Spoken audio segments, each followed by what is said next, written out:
sa 1 to 10, gaano mo kamahal si Baby Beyonce? Hindi na kailangan tanongin. Okay. Sobra-sobra sa 10. Ay, lagi. Gawa kayo ni Bian ng short Korean drama. Ay, gandang ano to. Magandang idea talaga to. Ito talaga naiisip ko pagpunta nung unang sabi pa lang ni Kalinga Prab na yun. Yung mga ganong mga pang Korean drama, Kiemerut. Mga ganong datingan, guys.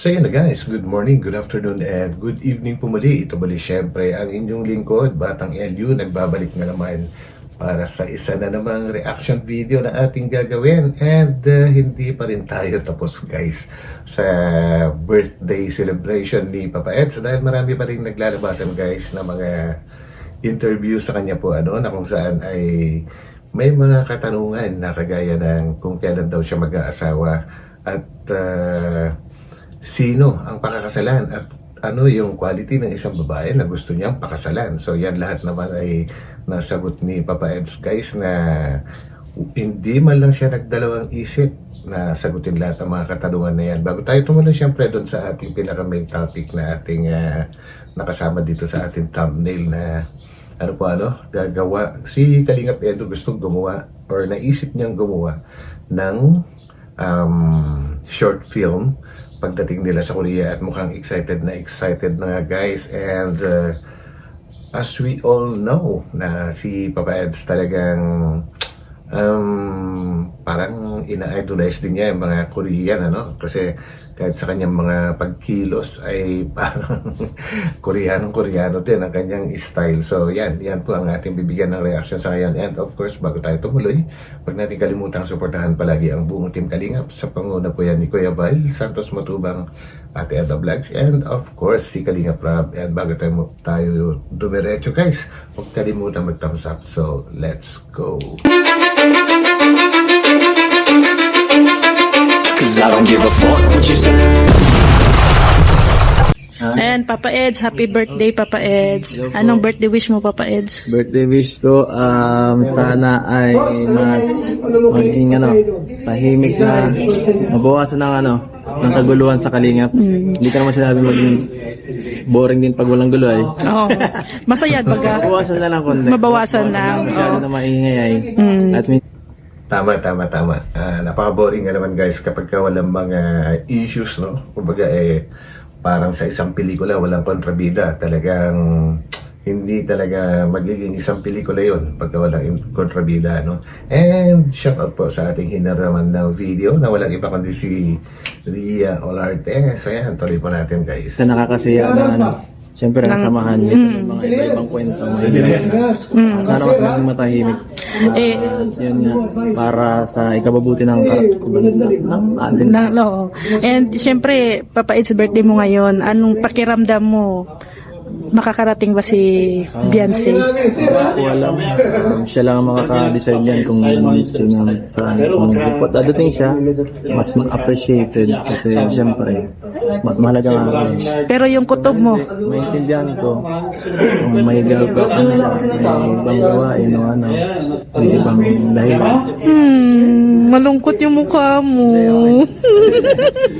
Pero At least guys, kahit iba-iba yung mga nag-i-interview sa kanya ay talagang consistent siya sa kanyang kasagutan at halatang hindi nga talaga niya alam na siya ay ipaprank ni Kalinga Prab. And ang ganda rin kasi kinakita natin kung ano yung kanyang totoong reaction po kung darating o hindi si wifey. So yun. Ang wish ng lahat, alam mo ba kanina, tingnan mo sa vlog ni Kuya Bal, ang wish ng lahat mag-asawa ka na daw kasi sayang ang lahi. Padamihin mo daw yung lahi. Pero kailan ba ang mo target na mag-settle down, Papa Eds? Pag nakakita tayo ng tamang babae, susuporta sa ating gawain. Yun lang. Ayan guys, alam ko kung hindi kayo naka-headset medyo kasi maraming nagsasalita sa background so baka hindi nyo naintindihan. So ulitin ko lang, ang tanong ni Mrs. Ria Olarte ay kung kailan niya planong mag-settle down. And ang sagot nga po ni Papa Eds ay kapag nakita na niya yung babae na magsusupport sa kanyang gawain. Bilang isang vlogger, syempre Nako, ang tanong ko, si Biancy ba ay hindi suportado? Si Papa Eds, of course, suportado. Alam naman natin lahat yan. Sumasama nga sa pagbablog, di po ba? Ang requirement sa hindi, And God-fearing. kasi hindi naman kailangan pilitin kung hindi naman kung hindi pa Nakatadhana. malay natin si Biancy lang. Actually, naputol yung sinabi ni Papa Eds doon. Alam kong kasi na bigkas na niya yung dalawang words na isasagot niya. Hindi naman kailangan pilitin kung hindi pa nakahanda. Yun, ang ano naman ni Miss Rhea Olarte is kung hindi nakatadhana. So, mas nababasa kasi natin guys yung, yung isip ni Papa Eds. Tsaka yung yung dalawang words na magkasunod na sinabi niya. Alam na natin kung saan patungo. Medyo nakat nga lang ni Miss Rhea po and yun lang naman daw ang requirement niya kung sino yung makakaintindi sa kanyang gawain. Of course, siyempre kailangan maintindihan ng isang mapapangasawa niya ang pagiging vlogger niya kasi yun naman kasi ang main source ni ni Papa Eds sa kanyang income ang pagbablog. Kasi as of now, marami nga siyang plano na mga negosyo, kanya nga lang hindi pa rin siguro siya ready dahil syempre dahil pang kailangan paghandaan and nagpe-prepare pa rin naman siya. Siguro gusto pa rin makapagpundar muna ng sariling bahay. At least may lupa na siya, bahay na lang. Kumbaga, di ba guys? Ganun talaga paunti-unti lang. Ang importante kasi dyan is gumagalaw. Nagkakaroon na improvement kahit pa konti-konti. So yun guys, so ang talagang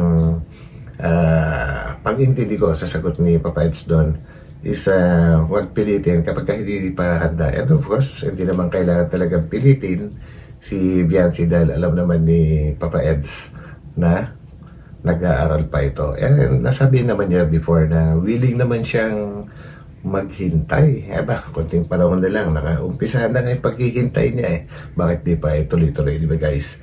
At nasabi nga din niya na baka si Biancy na. Yan.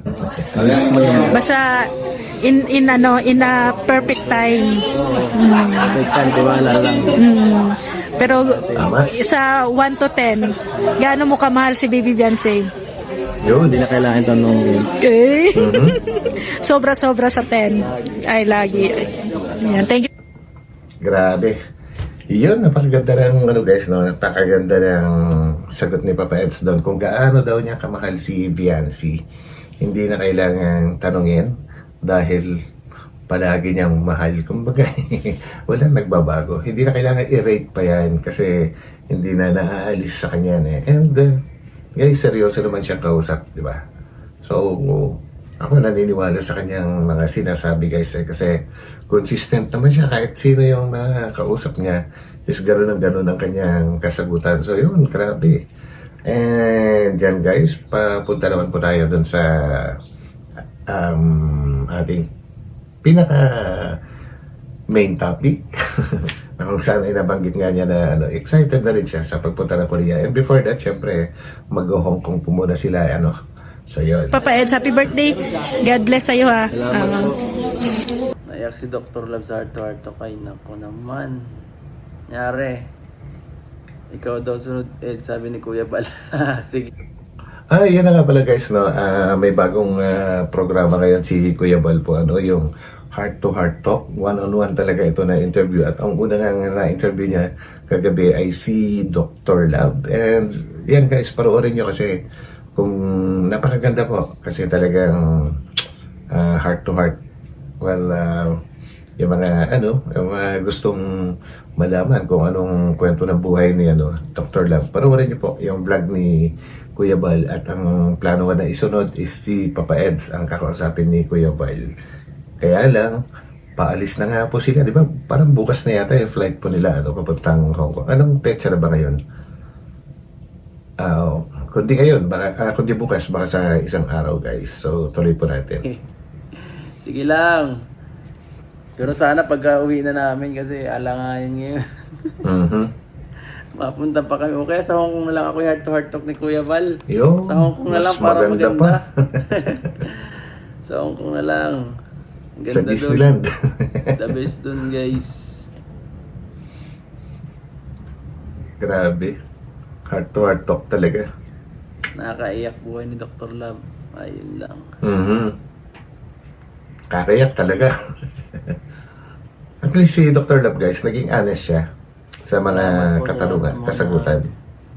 Visit tonight with Boy Abunda. Joke lang. Sa ano tayo mag heart to heart talk sa Disneyland. Yeah. Yun, sabi ko na nga ba eh. Sana all. Maganda yun, heart to heart talk sa Disneyland. Saka hindi nakakasawa kasi kahit pa sa bintang yun lang ang napupuntahan kong bansa. Oo nga guys, no? Bali, pangatlong balik na rin yata ni Papa Eds ngayon sa Hong Kong. And of course, hindi naman talaga nakakasawa kasi nakakatuwa dahil ang daming naghihintay doon ng mga talagang supporters at nagmamahal sa buong Team Kalingap, no? And may mga kanya-kanya rin silang mga sinusuportahan na mga love team. Pero nagkakaisa naman po sila once na nandun na ang lahat. Yun ang maganda. Ibang bansa ay masaya pa rin kasi ibang bansa pa din yan.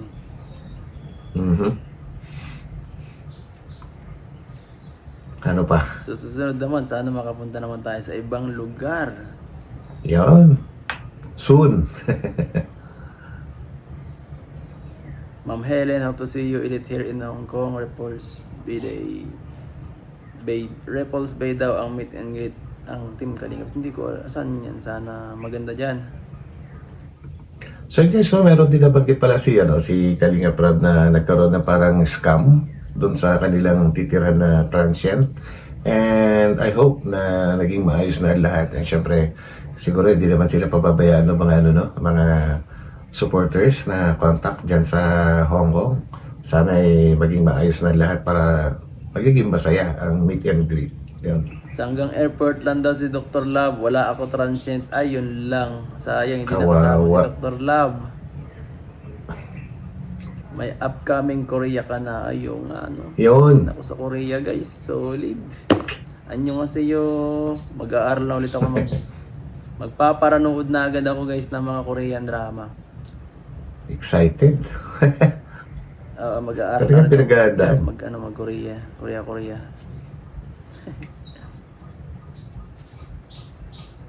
Anyong yarn 2 months na lang Korea na ako nga, no? Bilis.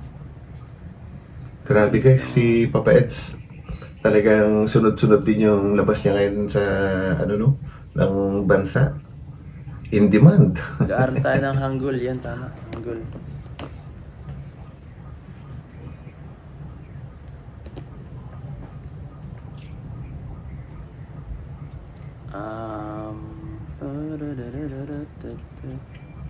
Ano pa? Sigan. Yan guys, Siganobso. Kailangan tanang sleep. Teka lang.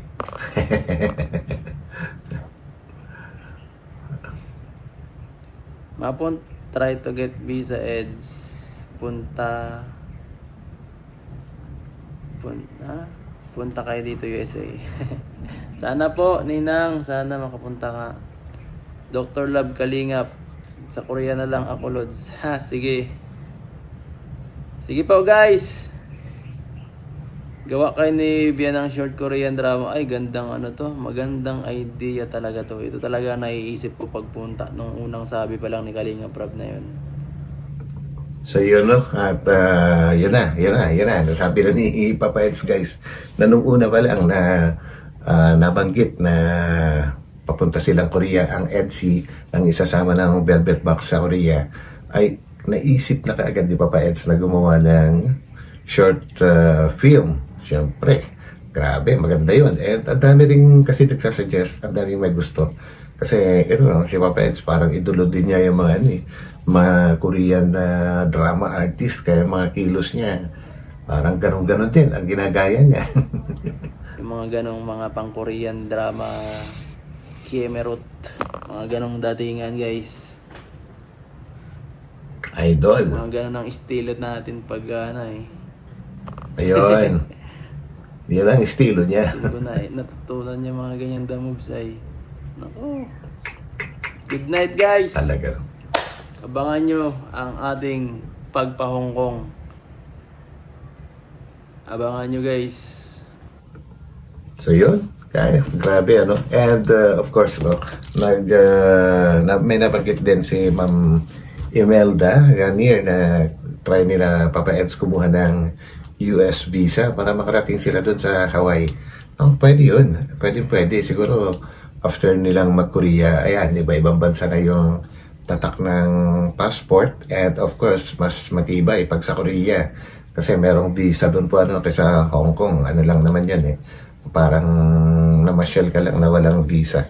So mas matatag yung may visa na dati, yung passport mo, para mas pagkatiwalaan ka ng mga ng sa batawag niyan sa immigration para makakuha ka ng ng visa.